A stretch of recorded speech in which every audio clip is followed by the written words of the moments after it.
The days when L&D could tend its patch and keep itself to itself are over. It's time to release the wolves. Welcome to The Learning Hack, a podcast about the people and technologies that are creating the future of learning. I'm John Helmer. Now guess what? Learning is cool. Learning is cool. Learning is cool.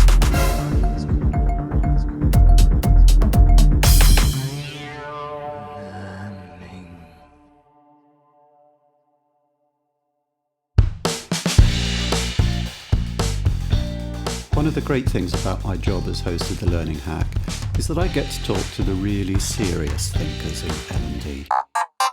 Yeah, he looks like a serious intellectual. Well, COVID is taking its toll on the best of us, cynical bambino. The coronavirus is a hoax. Back in your GIMP box. Myles Runham is a well-respected learning consultant who has held senior leadership roles at the BBC and Ask.com and is a good friend of the Learning Hack podcast. Now he wants to rewild L&D. There's a growing but not pervasive realisation that some sort of wildflower meadows are actually a good thing. It's been clear for a while that the L&D role needs to change to reflect new demands and new realities. And for Myles, it's all about the ecosystem. Every organisation has ecosystems, whether they would like them or notice them or not. And I think it's really valuable and smart to accept that ecosystem and to work within it rather than try and sort of tame and control it. But how far is he really ready to push this rewilding? Are you ready to let the rats and badgers and wolves of the internet loose on your learners?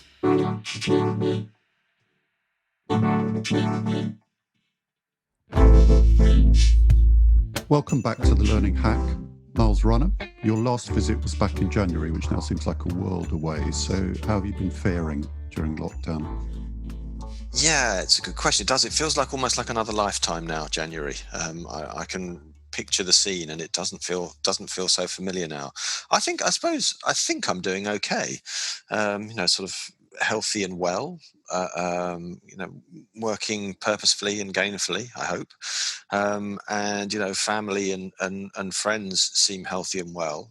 I suppose I have an anxious caveat that I think slightly like the frog that's boiling in water that was, in a cold pan that's heating up. I have a feeling I'm going sort of gradually balmy, but everybody else is as well, and it's hard to tell. So, so that's my nervousness about being so cavalier with saying yes, I think I'm okay. Good. Well, the idea for this episode didn't begin in the place it ended up. Initially, you were talking about seeing the L&D role in terms of product management, I think, or service management, which I found a bit of a puzzling idea, but an interesting one. So do you think you can explain your thinking on that a bit? Yeah, well, I'll try to do so. I think this is a theme that I've been espousing for some years now, and I guess it starts as a sort of observation of my entry into the L&D world as the head of digital in the academy at the BBC, and what I'd seen in various roles before that. And I guess what I sort of expected and become used to was a product management function, thinking mainly in the digital world, where that product management function or product ownership function is responsible for the entirety of the digital operation and is responsible for making sure that business objectives are met and user objectives are met. And I arrived in the learning and development landscape where that function or role or way of thinking and working was absent and tended to be absent, I suppose, because there was more consideration of management of systems in the technology landscape, but also applying those systems to programs and projects which have a kind of beginning, middle, and end, rather than an ongoing life cycle of touch points and user relationships. And that's where I think there's something interesting and valuable in that ongoing management of tools and resources to sort of support the life cycle of an employee or learner or whatever we call it, rather than those kind of program-based interventions. Sorry to interrupt. So is that the difference, same as the difference between project management and program management in a way? in that you're saying L&D was very project-based compared to the product manager, who has a kind of an ongoing program management function. Yeah, well, I suppose perhaps, although I think some reservation about that might be, put very simplistically, a program might be, consist of a number of different projects within it, and I think that the challenge there is that programs with a capital P come to an end. They're resourced to run for 3 months, 6 months, or until agreed thing is delivered. Whereas I think that the notion of product, or perhaps product and service management, is more concerned with the ongoing use of resources to solve ongoing problems and to sort of develop a longer term relationship with stakeholders and users. And I think it's that longer term relationship that goes beyond the resourcing and delivery of a program or project that I think is really valuable, particularly in the digital space. I think that's where I suppose it's interesting as well, perhaps, to observe that the most successful digital businesses and digital products and services are developed and managed by product organizations, not project organizations. And those are the ones that have changed our world. And I wondered why. So why is L&D not adopting that practice? Okay, so it's more complicated than just the difference between product and program management. It's something more fundamentally different. So Yeah. how does that turn into an idea of L&D being more like a state management, which is where the rewilding tag for this episode comes from? Is that to do with the idea of an ecosystem? Yeah, I think so, and I suppose it's sort of slightly a bit of a sort of unscrambling of that thread that got us to this conversation. And I think where I've seen both in my consulting work, working with clients on the vendor and the client side, but also sort of within having a role within a client organisation, is where I've seen that role played to greatest effect. I think is where it tries to develop or find or apply tools and resources to solve problems within the known ecosystem of an organization, not trying to boil the ocean or trying to draw all resources into the one system that will rule them all. It sort of accepts that there's a landscape that people are working in, and that might be, it probably is and will be, messy and complex, and applying ourselves to solving problems within that messy context, rather than sort of draw everything into a more tidily managed system. And I've been very taken by this idea of I guess learning technology or workplace technology ecosystems. And I'm attracted to the idea that every organization has ecosystems, whether they would like them or notice them or not. There's a variety and range of technologies, systems and tools that we all use in our work and our workplaces.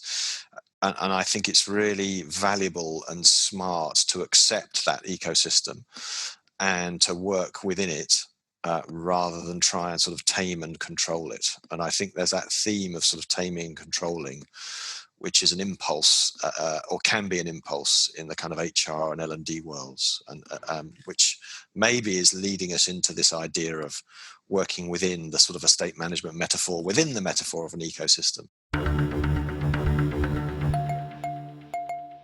So it's part of that accepting that there are large parts of your estate, if you like, there are large parts of what's happening in learning and development within your organization that are affected by forces that you don't really have any control of, in the same way that an estate manager can't control the weather, or how various species or plants or whatever behave within that ecosystem. It's a thing of L&D saying, okay, we can't control everything that falls into this, but that doesn't mean we should just kind of circle the wagons, drawing around the bits that we can control. We have to learn to manage and lead within an environment where a lot of the things that happen are not within our control. Is that right? Yeah, I think there are two ideas there, which I think I believe are valuable. One is the idea of that there are large scale forces that we can't control, which might be like the weather, or the amount of rain available or water available in the estate, or whatever it is, and that might be IT policy, that could be access controls to systems, it might be security considerations, or it might just be resource and budget. There's things that you have to accept and work within. And I think that's really, really important. Don't try and control the uncontrollable, or don't, so I suppose, bemoan the uncontrollable either, except that those are limitations or factors to work within.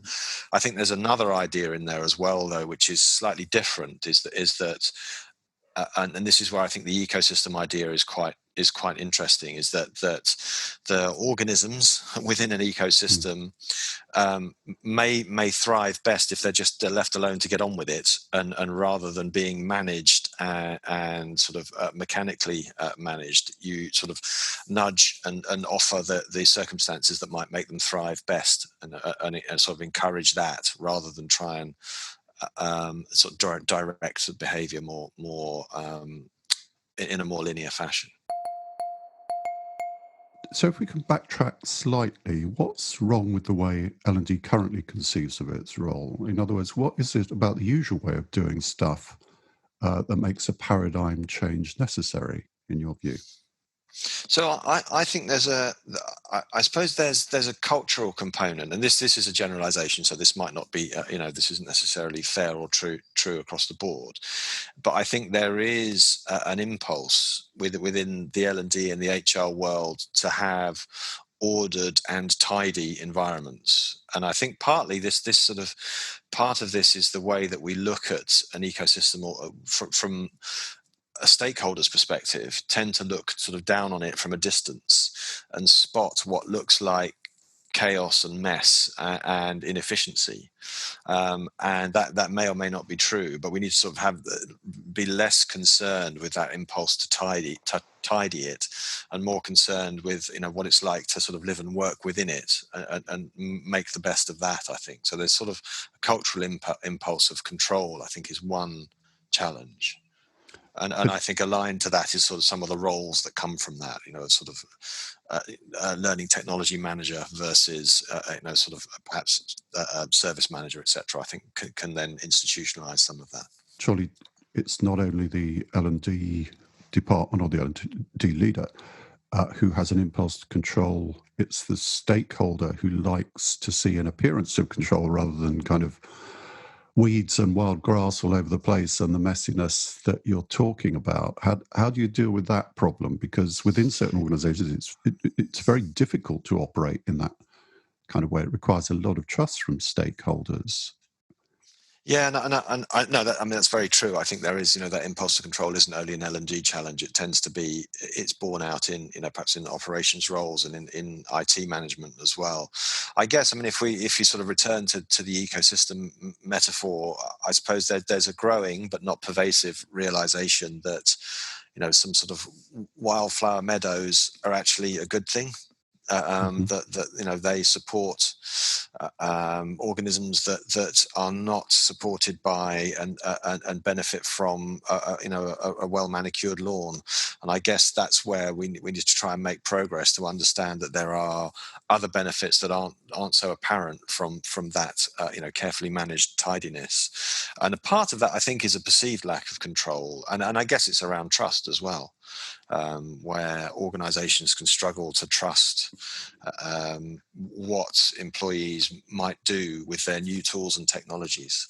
I remember when I worked at the BBC, and there was a rollout of an enterprise social platform, and there was a long and detailed debate about allowing people to choose their own profile images when they set up a profile, because they might put something stupid up. They might put a picture of their cat, or a pot plant, or a cartoon.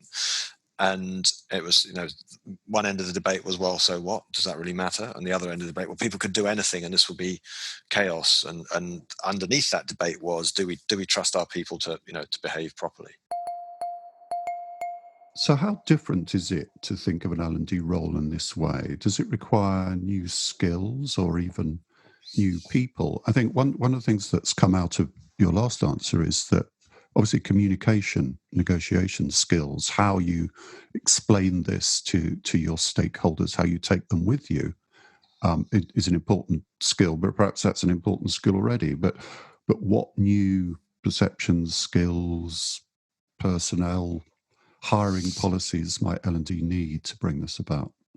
So I think there's something around. I think there's a role for kind of for data and evidence amongst this, and I think one of the principles that I think is really helpful in the use of gathering of evidence is the idea of observe, don't ask, which is another kind of, I suppose, principle from the digital world of trying to find and paint a picture of what people are really doing, what they're really motivated by, and what they're really worried about, and that might not come from traditional data sources. So perhaps it's more of the kind of partly it's a sort of ethnographic approach, partly it's looking at footprints of digital behavior across the ecosystem that the organization has. I think that's one really important capability or mindset to add.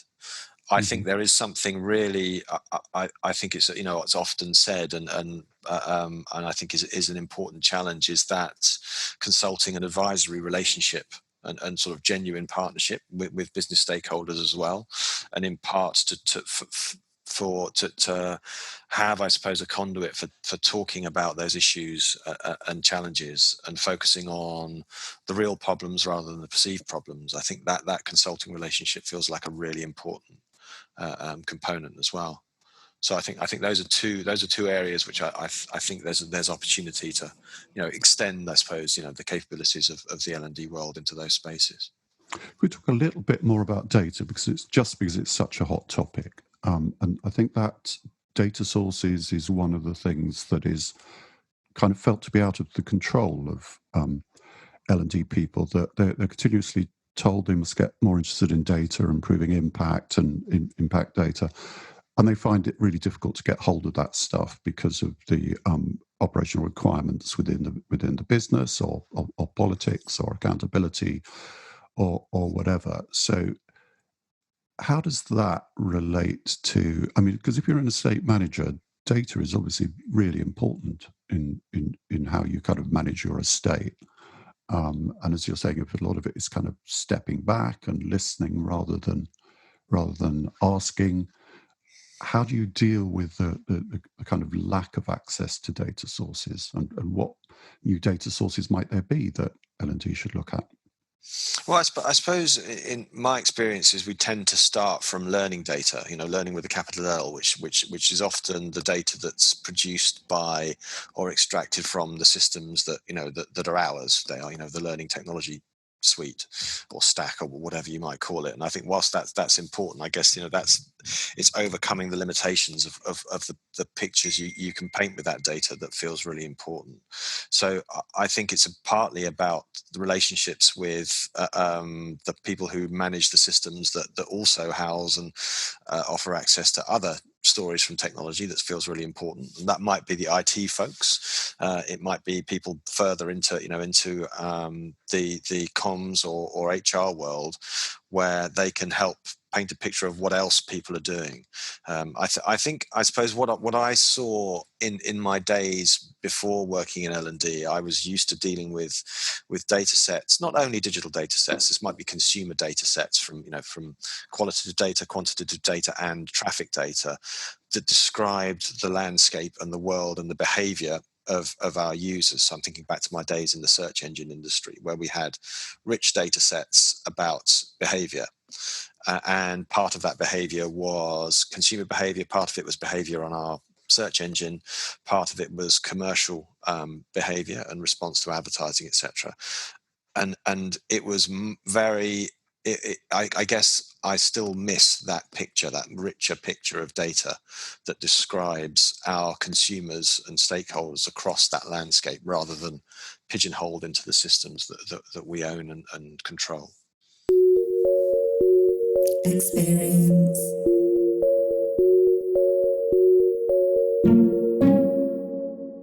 It's everything that ever happened to you, everything that ever will. Experiences both huge and not so huge, slowly add up over a lifetime to become your experience. Everything you know, everything you are. Experience. And now the experience word is taking over learning. Learning experience. Our learning experience. Learning experience design. Learning experiences. And some worry that the change will distract from what science has told us about how people learn. Do we even know what we mean by the words learning experience? Is this a learning experience? Or this? Or this? I've talked to some incredibly smart designers, theoreticians, L&D practitioners and technologists on behalf of the good people at Learning. And together we've created a series of guides and resources to help you get the best from this change. Download the first of these now, the Experience White Paper. Experience.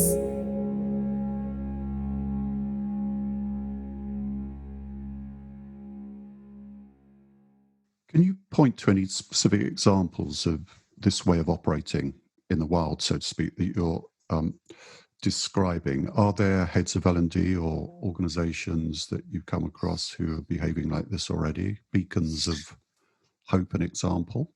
Yeah, I mean, I think there are. I think everybody's trying to figure out what to make of this ecosystem world. I suppose, sort of looking at the work that Filtered are doing, I think as offering a specialist tool that helps organizations and individuals navigate that ecosystem feels like a really an interesting example. And I know that the work they've done, I think they've done some really interesting work with Helen Smith at Sainsbury's, for example, trying to apply tools to sort of management of the ecosystem. So I think that those feel like some interesting steps being taken. And I think Adam Harwood has done some interesting work in his roles, in financial services and now in hospitality, trying to apply this kind of thinking. And I guess I think what Adam's done is probably more focused on user centricity in design and application as well, which I think is another really important capability that helps offer a really useful kind of filter and lens onto that landscape. Mm-hmm. And with those examples, can you give a little bit more detail about exactly how that's working? How does the filtered technology work, for instance, for people who don't know about it? So I think Filtered is the business, and the tool is Magpie, which is a sort of intelligent recommendation or filtering tool, which is applied to help organizations make the most sensible and relevant recommendations of content by intelligently filtering out a lot of the noise and applying that recommendation to the most useful framework within the organization. That might be a capability framework or a skills framework to help the organization deal with the changes it's trying to make. So I hope I'm getting that right. But I think it's an interesting application of really smart analytics and use of data, but accepting that the organization has unique challenges that it needs to overcome and to solve as well. So I don't believe that they go in trying to sort of tidy everything up. They try and make sense of the environment that the tool works in that respect. And that's using AI and natural language processing. I don't want to make guesses about exactly how the technology works, but it definitely does use AI, and it does use AI to apply to the idea of sort of filtering out and then within that recommending content that best meets the user requirement within the organization's context. Marvelous. Other platforms, of course, are available. Absolutely, yes. That's one with which I am more familiar. Yeah, and I'm sure that someone from Filtered will probably mark my homework if they are listening. Well, they'll have to come on and submit to the Learning Hat Inquisition. Yes. Adam Harwood. For people who aren't familiar with him, his background, who works for and so on, can you give a bit more detail there? Yeah, so I met Adam and did a little bit of work with him when he worked at ASOS. So he was working in the L&D team at ASOS, and we were working together at that time on trying to sort of apply, I guess, UX principles to learners' journeys, to the ASOSs, as they're called, journeys through the organization, and how could the tools and the content that Adam had to hand be surfaced in those journeys most usefully. So, for example, one of the examples that we were talking about that Adam had great success with was the induction journey. So what are the problems that an ASOSer is confronted with when they first walk in the building, or I guess now enter the virtual landscape of ASOS, and how can the L&D tools and team be most helpful in sort of removing obstacles and getting people up to speed as quickly as possible. So a lot of that thinking, and I'm pretty certain Adam's done similar things in his work in financial services and now in hospitality, to applying some of that kind of UX and user-centered design to try and understand that environment, and then solve those kind of some very practical, but also some sort of very I guess more emotional problems as well as people enter the organization.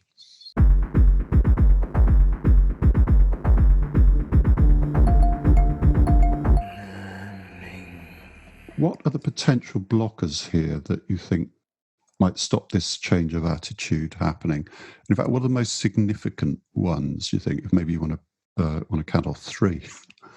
I will try. I mean, I think there's a cultural blocker. And I think that's probably perhaps back to where we started with that. I think that my interpretation of the history of learning and development is from training courses and programs, and they aren't necessarily a great mindset to apply to this kind of work and thinking. So I think there's a mindset and sort of cultural blocker. I think there's, within most organizations, there's a kind of control and policy challenge as well, hurdle to overcome. And some organizations are much more nervous from a policy perspective, with good reason, for regulatory challenges, etc. So I think that's often a blocker, although I think that blocker is more about semantics than reality, because I think most often it's a nervousness to sort of changing the way you use the tools rather than anything else. And I think there's probably, I think there can be a kind of skills and capability blocker as well. Whereas, in my mind, there are some roles or capabilities that aren't always present in learning and development teams, at least on the client side. And I think you referenced communications, and I think the sort of communications and marketing and distribution is a really, really important component of getting this right, and those aren't often or always present. I think often as well, sort of allied to that, I think partly because of sort of time and resource, we get very preoccupied with content production and curation. And I think sometimes we miss the sort of editorial sensibilities that you might best apply to content as well, which is identify what you might expect as a sort of journalistic sensibility to find a good story, understand whether it's a story worth telling, and then construct that story, which isn't the same as just making some content and putting it out there. I think there's perhaps the editorial sensibility is perhaps more of a gap than a blocker, but I think that's an important part of getting it right as well. Okay. And on the positive side of the balance sheet, what are the things that give hope that this could take off as an approach? And I'm going to ask whether you think that the current COVID crisis, which is beginning to, lockdown is beginning to ease. I wonder if you think that has had any help in accelerating these ideas.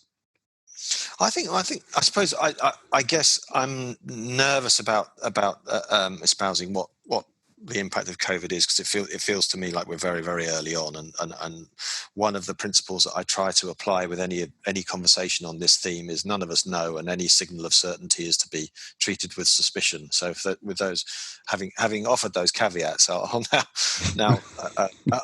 now proceed. But I think one of the things that's been interesting to observe, and I think your previous guest, David from Fosway, was interested to hear the findings from their research on this.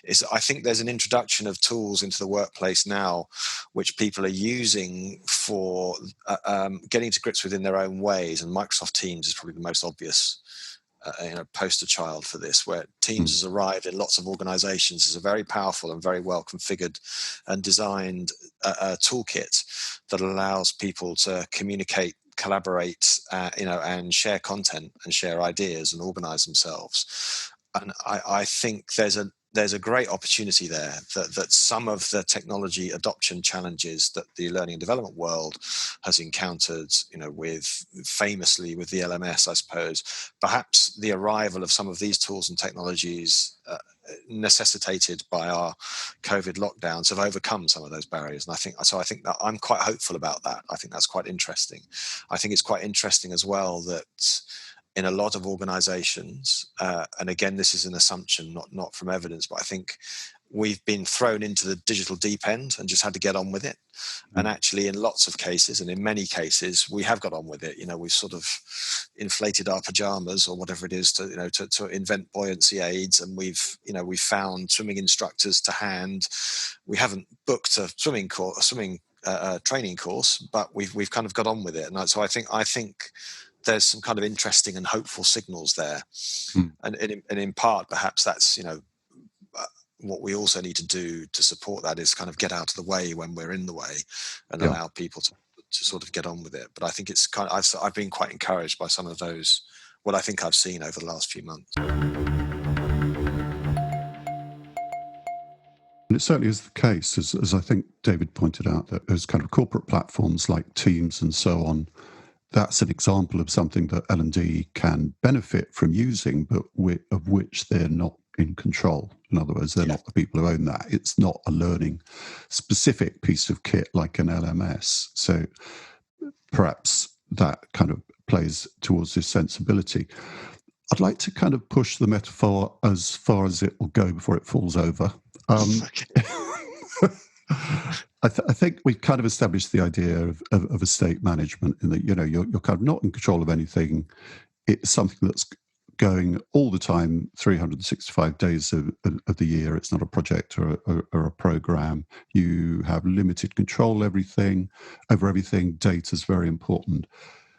But there's an area we get to rewilding, which seems to me like there are certain areas where you should be hands off. You should stop trying to control things, which at the moment it seems very much part of your role to control. Can we push it that far? Would you like to talk about that area? Yeah, so I think this is sort of, and I think we're probably on the boundary edge of this metaphor now. So this well, let's see. So I was quite interested by the idea of an ecosystem. I think it's really attractive and interesting metaphor for how organizations use their tools and technologies, and the content that we put in them. And then I was struck by this sort of theme of the idea of particularly in the UK at the moment, but in other territories as well, of introducing a sort of hands-off approach and rewilding and allowing the ecosystem in certain places to do what it would do. And interestingly, I suppose that it seems that there are perhaps two tactics. There's probably many more, but two that struck me. One is to actually sort of take that laissez-faire approach and say, well, let's just leave the organisms in the ecosystem to get on with it. The other is actually then to reintroduce elements that might have been withdrawn. That might be reintroducing certain species of trees into forested areas that have been removed. In the to answer the calls of efficiency, or it seems that wolves and badgers are important as well as organisms to rewild an environment where that will help the ecosystem develop in ways that our own sort of manufacturing approach can't. And I think that feels like an interesting idea. And I suppose one of the things that I think is sort of just to try and make a little bit of sense of that metaphor, perhaps, is in the wilds of our consumer digital lives, we are quite happy just to get on with stuff, and we'll choose tools, and tools will get introduced and dropped, or they'll get taken up by by organisations, and I think and organisations that seem to to work well understand that environment. And respond to it without necessarily trying to change it and control it. And I think there's something interesting about that, about the idea of putting tools in the environment and seeing what happens, rather than trying to control the environment around the tool so that it works in the way that we think it should. I think the wolves is a very good idea of where the concept of rewilding suddenly starts to inspire fear. Am I going to be out for out for a day in the forest, picnicking with my family, and suddenly find that the environment's full of wolves?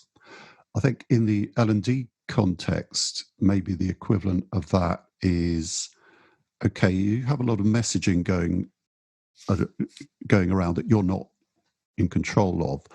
And I mean, we can think of this whole attitude in two different ways. One is this kind of arts council, let 1,000 flowers bloom, kind of positive attitude to it. The other side is the figure of Mark Zuckerberg putting his hands up and saying, I'm sorry, I'm just, the platform owner, I'm not publisher, I don't control what goes on. And so you have lots of kind of crazy Nazis taking over the debate on Facebook and so on.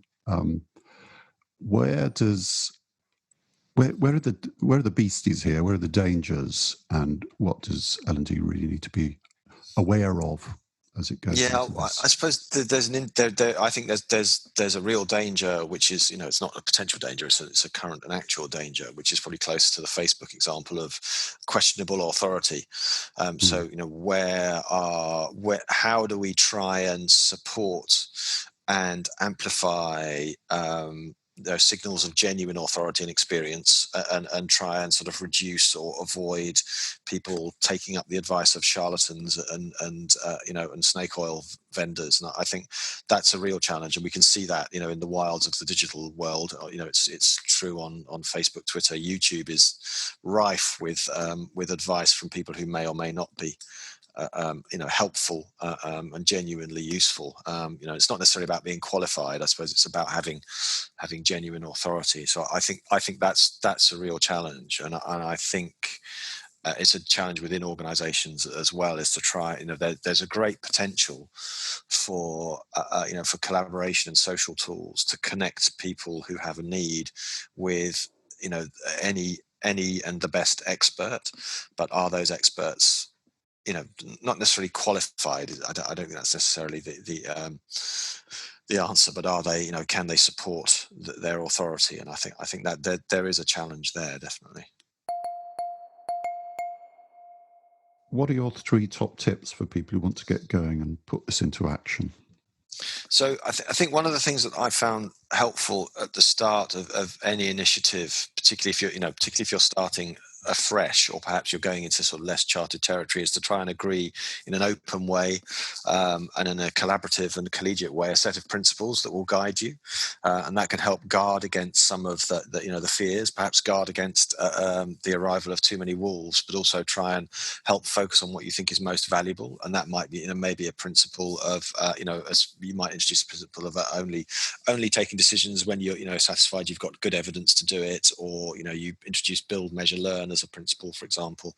I think those can be really helpful to help teams focus on what they think is most valuable, and also it can be very helpful in communicating with stakeholders and beyond your project about what you're trying to get done and what you stand for, and then those stakeholders can even contribute to those principles. I think that helps you sort of create a vocabulary at the beginning and a set of goals that to communicate with. So I think that's one point that I would start with. I guess I think something else that I think we could and should all do more of is finding some sort of smaller and perhaps safer experiments to start with. And maybe this is where to go back to the rewilding the environment a metaphor. You don't try and rewild everything at once. You find a particular field, and you then allow that to grow out into a wildflower and grassland meadow, etc. first, and see. You don't put all your eggs in one basket. So I think finding some smaller scale experiments that help you understand what you can and can't achieve, and it will also start to help you look at and find the evidence and the data that are the most useful signals for you to track and understand what's working. So that could be something like, I don't know, maybe the sales function or leadership training or a particular, That's right, or it may be that you create a particular channel in a portal or something, which you operate in a more open manner, or you seek and invite UGC into a particular platform that you've not done before. Perhaps those are the kind of steps that you might take. And I think I suppose that the third point is then I would say is to be really to spend time and attention on looking at those signals of evidence and finding them. And that actually probably means to get back. Hopefully, we're not going to squeeze all of the life out of this metaphor, but it would be to get out into that environment, sort of wander around it a bit, see what's happening, and get a sort of first-hand understanding. A bit more of the observe, don't ask, and get out there and see what's being done. I think that sort of tracking and close monitoring of signals, as close as possible, is a really important step to take as well. Lovely. So what's the best way for people to contact you if they want to take this forward? I guess, either on LinkedIn, so Myles Runham on LinkedIn, that's Myles, M-Y-L-E-S, for those who might not have spotted that, or on Twitter. Those are probably two obvious places, and there's also the mylesrunham.com websites where I'm trying to revive my blogging rhythm, so those are probably the three most useful places to find me. Myles Runham, thank you very much. Thanks, John.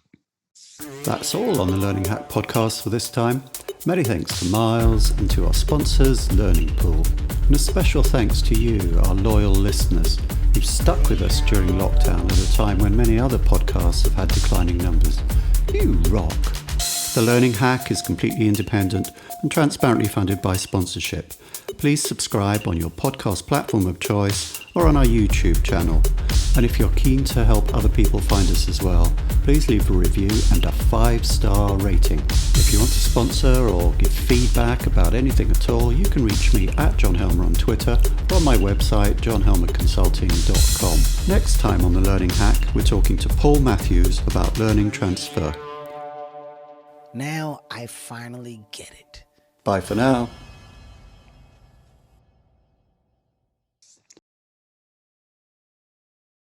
Can I ask what's on the picture and the background there? Oh, the background, yeah.